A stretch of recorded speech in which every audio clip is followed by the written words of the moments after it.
तुला कळालं असेल तर हे लक्षात ठेवूनच पुढचं पाऊल उचल. तू सामान्य कमी म्हणालो पण मी सुद्धा सामान्य नाव माझं सेवू. इथं येण्याचं प्रयोजन एकच, तुझ्या कर्मीतो ज्ञान होतोय, तुझ्या कर्मीची भक्ती केली जाते. अरे एवढंच का झालं? या विश्वाचे भक्ती तेज आहे ते मला नष्ट करायचं आहे. आणि म्हणून इथं माझी मागणं मिळवली. भक्ती तेज नष्ट करण्यासाठी तुझ्यासारख्या अनेक इथे गेले, कुणाला काही जमलं नाही. कारण जिथं या जीवाच्या निर्मिती अगोदर भक्ती तेज सतेज आहे तिथं भक्तीचं अस्तित्व मिटवणारा तू हो. माझा मी सेवू अगोदर तुला म्हणालो. हो ना, मी सेवू. मग तू जर आणि आता माझ्या आधीच आलंय किती? मी काय आवाज खाली ठेव. कारण मी सामंजस्याने बोलतोय. प्रश्न तू मला केला. मला सामंजस्यानं माझ्याकडे तुझ्याकडे माझ्या अधिकाराची आहे. जिथं तू तुझं वर्चस्व इथं गाजवायला आलाय तिथं मी तुझं देणं लागत नाही. तुझं ऐकून घे. मरतभूमी कदाचित मरतभूमी तुझी ही मरतभूमी तुझी. मी काय सांगते ते कान उघडे ठेवणं म्हणजे कळेल तुला. बोल. हे राज्य आहे ते माझ्या अधिकाराचं राज्य अरे वा. आहे. ही जनता आहे ते माझ्या पित्याच्या अधिकाराखाली वावरते. ते फार या अधिकाराच्या माझ्या राज्यात तू येतोयस आणि मला सांगतोयस माझं ऐक, तुझं ऐकायला मी तुझं देणं लागत. राज्य तुझ्या पित्याच्या अधिकाराखाली असेल. राज्यातील प्रजा तुझ्या पित्याच्या अधिकाराखाली असेल. हा शिवमुक्त तुझा काही घेणं नाही. हा त्यामुळं तुझ्या अधिकारात मी राहणार नव्हे. माझ्या अधिकाराचं तुला राहायचं नसेल तर आल्यावर माघारी फिर. मी तर आलोय का कर्तव्य साध्य करण्यासाठी. तुझ्यासारख्या पोकळ धमकावणारा घालून मी जाणार नव्हे. माझ्यासारख्या पोकळ धमकावणाऱ्या घालून तू जर माघारी जात असशील, तू इथं आलायस तो कशासाठी? भक्ती तत्व संपुष्ट करण्यासाठी. मी तुला म्हणते भक्ती तत्व नष्ट होणार नाही. आणि ते केल्याशिवाय मी जाणार नाही. कारण आजवर मी खचलोय तो ते भक्ती तेज नष्ट करण्यासाठी. आणि तू काय करणार? मी माघार घेणार नव्हे. काय ते? तुझं राहण्याचं बक्षीसदान कुठे? माझं पाताळ होऊन. पाताळ भवनात. पाताळ भवनात आतापर्यंत जे दैत्य, दानव, असुर जे निर्माण झाले ना, यांनी कोणी भक्ती केली नाही का? त्याच्याशी तुझा काय संबंध? संबंध आहे ना. काय संबंध? त्या गोष्टींची माझाही संबंध आहे, तुझाही संबंध आहे. सांग. कारण प्रत्येकाने आपल्या इच्छित पूर्ण करण्यासाठी आमच्या पूर्वजांनी भक्ती केली आणि आपल्या इच्छित साध्य केलं की तर ती भक्ती संपुष्ट राहणार. म्हणजे पूर्वजांच्या तोंडाला कळपर्यंत तो वाचणार. पूर्वजांच्या भक्तीचं तू मला शिकवू नको. मला सांग, आता तू म्हणालीस भक्ती स्वतःचं इच्छित साध्य करण्यासाठी करता. तुझं नेमकं काय इच्छित आहे? माझं इच्छित एकच, मोक्ष प्राप्ती. मोक्ष प्राप्ती. या परतभूमीवर जन्माला आलेला प्रत्येक जीव मोक्षासाठी झटत असतो. निस्वार्थ भक्ती करणं आणि परमार्थ साधणं हा मर्त मानवाचा उद्देश आहे. पण आतापर्यंत तुझ्या पूर्वजांनी जी भक्ती केली ती स्वार्थासाठीच केली. तुला मोक्ष हवा? मोक्ष मी देतो. अरे जा, मोक्ष मी देतो. तुम्हाला मोक्ष तू देणार. माझं पाय धर. तू आजवर भक्ती केलीस. माझ्या पूर्वजांनी मला भक्ती केली. तुझ्या पूर्वजांनी किंबहुना तू जी भक्ती करतेस मोक्षासाठी. आम्ही भक्ती केली याला कारण आहे. म्हणजे माझ्या पूर्वजांनी कारण एकच, स्वतःचं अस्तित्व निर्माण करण्यासाठी. आणि निवड ही कुठली होती आणि त्या भानगडीत तू म्हणू नकोस. मी कुटणीच्या भानगडीत पडतच नाही. पण मला तुझ्या मुखातील शब्द मी तुझे पाय धरू. तुझे पाय धरायला तुझं अस्तित्व आहे तरी काय?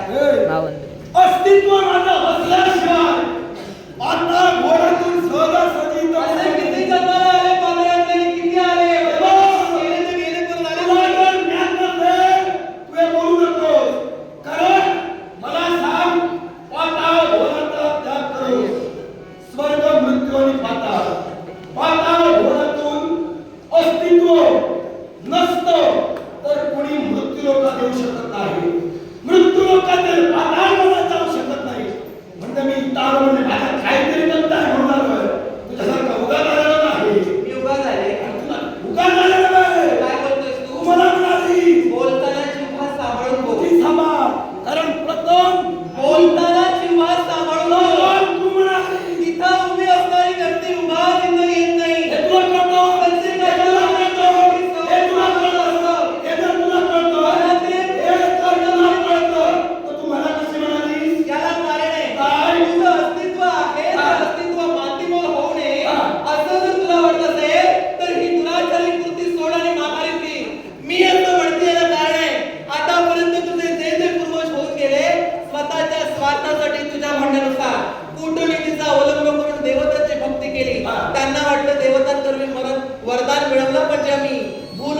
भूअधिपती झालो.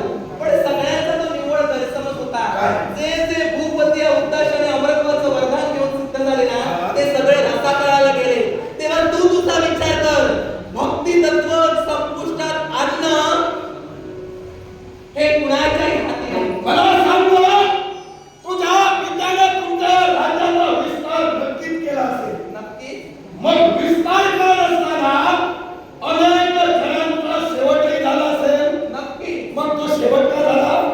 निव्वळ आपल्या इच्छा आणि स्वतःचं साम्राज्य वाढवण्यासाठी. मग आम्ही हे करतो ते आम्ही कुठं चुकतोय?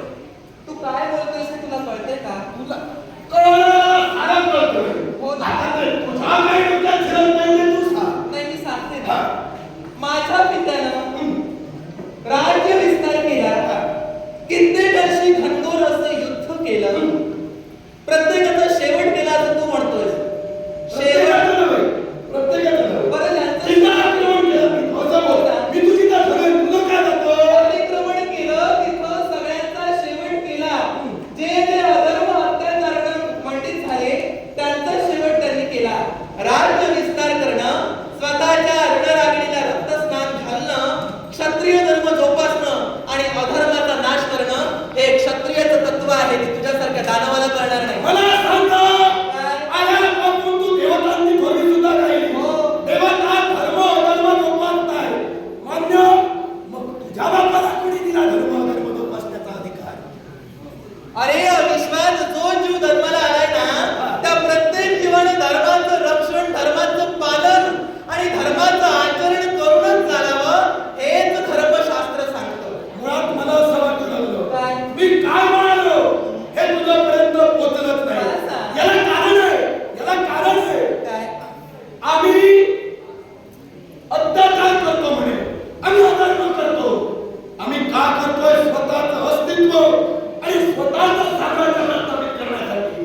तर तुझा पिता स्वतःचं साम्राज्य विस्तार करण्यासाठी जर का अनेकांचा जीव घेऊ शकतो, मग आमचं साम्राज्य विस्तार करायला आम्ही का कमी पडू नये? स्वतःच्या साम्राज्याचा राज विस्तार करण्यासाठी निष्पाप बळी आतापर्यंत माझ्या पित्यानं घेतलं नाही. हा. तुझं अस्तित्व जर तुला सिद्ध करायचं असेल आणि तुझा जर विस्तार तुला करायचा असेल तर अशा पोकळ कंपाऊंडला राज्य विस्तार होणार माझ्या नाही. पोकळ- ए, स्वतःचं अस्तित्व निर्माण करण्यासाठी, स्वतःच्या कुळाच्या स्वाभिमानासाठी इतरांची कुळ संपुष्टात आणून तू धर्म करणार आहेस. अरे, आमचाच तुम्हाला मला सांग, तुझ्या पित्यानं ज्यांना मारलं त्यांची कुळं काय संपली नाही, त्यांची का भुजा घेऊन तुझ्या बापाला? अरे ते शत्रू एकमेकांसमोर आले तर एकाचा विजय आणि एकाचा मरण हे ठरलेलं आहे. हा. तू धर्माच्या गोष्टी जर मला सांगत असशील, धर्म तुला कळतो असं आपण गृहीत धरून चलूया. मग मला मला धर्म सांग, कळत. हा? मला धर्म कळत. धर्म कळत नाही? नाही कळत मला धर्म. धर्माचं कशाला बोलतोय? याला कारण आहे. वेळ घालवतोय. बरं. त्याला धर्म कळत नाही, त्याला धर्माच्या गोष्टी मला तरी सांगू नये. चार ते विसुजीच्या मागे गेली. हा.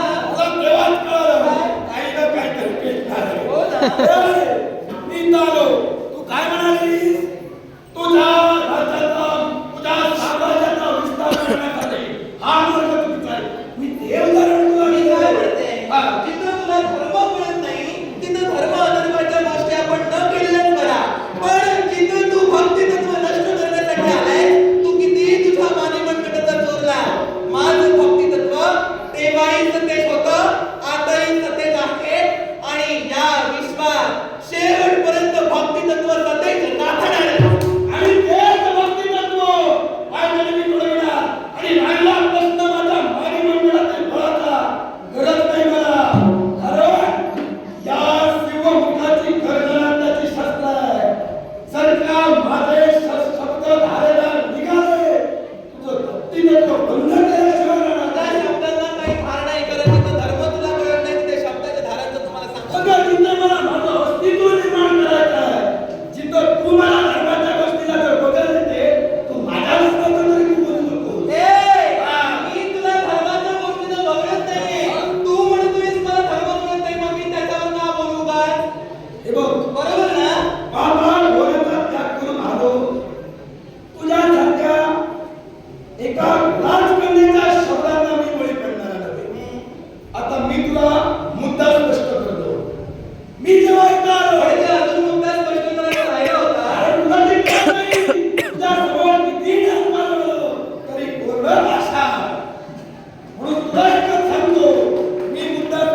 असं